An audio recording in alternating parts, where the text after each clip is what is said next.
How to install TikTok app on iPhone. In this tutorial, I will guide you through how to install the TikTok app on your iPhone.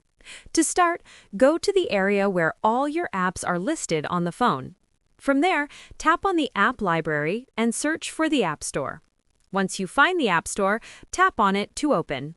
Inside the App Store, go to the search bar located at the top of the screen and type in TikTok. After typing TikTok, press Search, and from the results that appear, make sure you select the official TikTok app. On the Apps page, you will see an option to download or install.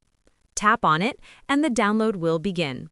Wait a few seconds as the installation completes, depending on your internet speed. Once the installation is done, you will see the TikTok app appear on your home screen.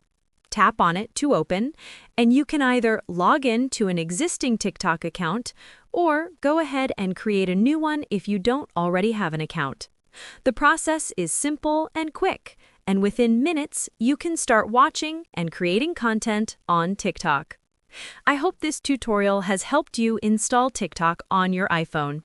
Make sure you like the video and subscribe to our channel. Thanks! That is how to install TikTok app on iPhone.